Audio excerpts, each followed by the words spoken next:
Okay, everyone, guys, it is currently March 31st, 2026, and we're going to be going over the new information that BeamMP had just released. Okay, so just earlier today at 7:11 p.m., they released a thing by Trebor. During this little paragraph, they're talking about how the original goal was to do 24 hours and that this guy was really hoping to be able to get to that 24-hour mark. Clearly, that did not happen because it's now been up to 3 days. But he did also say, but in reality, infrastructure asked me for 3 to 4 days when I was pushing for 24 hours. He says the reality is all of our team members have a full-time jobs, family obligations, and living on our own, and most of us have been pushing off our plans with friends, explaining to our families why they haven't seen us leaving our home offices and how to remind ourselves to eat and shower as we work timelessly to put the pieces back together. Most of us have worked our full days of work and then been up at least midnight or later, and our respective time zones working to get things back in place, knowing we have our day jobs or school waiting for us in the first thing in the morning. Now, here's where things get good. They stated that in this paragraph, they said that they are looking at doing a soft launch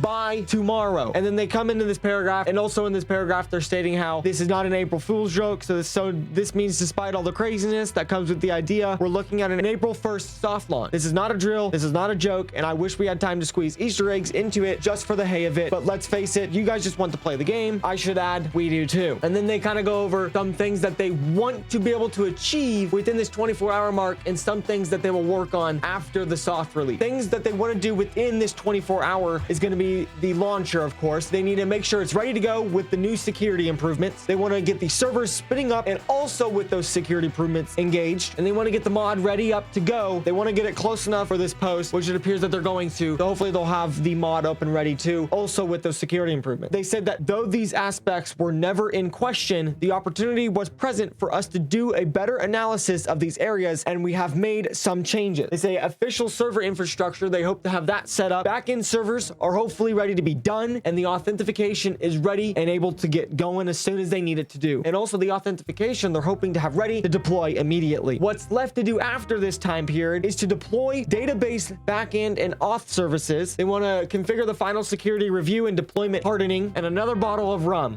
They say to wrap this up, I can't make a post like this without saying thank you. The community, you guys have been considerably more supportive than not. You have been the driving force we've needed to keep going. Being that we all do this for free, that is true. BeamMP staff are not paid absolutely at all during their times of doing this. So completely and entirely, we need to give the staff of BeamMP shout outs because they are legends for trying to work over the clock as much hours as they can to get this up and fixed for us. So shout out to you guys. Beyond just the community support, we've also seen growing support to our Patreon, which is amazing. If not for the continued and growing Patreon support you guys have been giving, we'd be struggling to pull together the resources needed to make all this happen and all of our new infrastructure and still be able to meet a legal burden. I'll leave a link down below to their Patreon if you guys want to go support that. They could really use it. They are legends and they're really putting in a ton of work here, guys. Even the legal fronts here saying that's going to cost them up to $1,100 just for informing us about the data breach. They say, again, you guys have been amazing and we are generally grateful for the support in both your words, defense, monetary support, and mob-like desire to some consequence in place for the attack. I personally have received hundreds of DMs over the last few days, and I can't tell you how many of them were simply thank yous and how can I help. They say you guys are awesome. We couldn't wish for a better community. And it looks like Octo here went ahead and did a community supporters. He said, hello everyone. Some of you have asked how to support BeamMP, and some of you have asked for a special store item, the data hack, on the 28th of March 2026. I put both of these things together. For a limited time, you'll be able to buy our I Survived Redman mug, BeamMP supporter mug, available on BeamMP store. Proceeds for this product will go directly into BeamMP's security, infrastructure, and any improvements or changes that need to be made following this event to directly contribute to the rebuild. I'll leave a link down below to the BeamMP store, also the Patreon. So both the Patreon and the BeamMP store will be down in the description if you guys want to support them by buying the mug or simply just donating to the Patreon. If you leave us a message in the fourth wall with your purchase, I will even personally reply to you through the fourth wall platform to thank you for your support. We wouldn't have been where we were in the first place without you, our community standing behind us, and we would also not be on this road to recovery if you had not elected to the remaining standing behind us during and after this event. We have seen a staggering amount of community support, more than we have ever imagined possible, even at our size. And that being said, please do not buy this product if you cannot, or if it will put you in some kind of bind. All my love to you and yours. Thank you at everyone. So they're basically telling you guys, if you guys can't financially afford to do it, it's not that big of a deal. Just even being here is a supportive way, and they already thank you guys enough just for being here and supporting them along their journey and hard work. Also, it appears that so many mugs and stuff have been bought already that all the messages that came in have already broke the fourth wall. So that's nice. Hopefully they can get it fixed by the time this video's up. Other than that, guys, this has been as much information as we have gotten so far. If you guys haven't seen my other 2 previous videos covering over what has happened so far and what we know, I recommend you guys check those out. I'll also link those in the description. There'll also be cards somewhere up in this video. I'll pop one of them up probably. I think it's over here. Wait, no, it's over here. And if you guys want to check that out, you guys can click that or go down to the link in the description or simply checking out my profile. If you guys enjoyed this video, make sure you guys hit the like button and subscribe. I'll be making more content about this once we learn more information. Stay safe.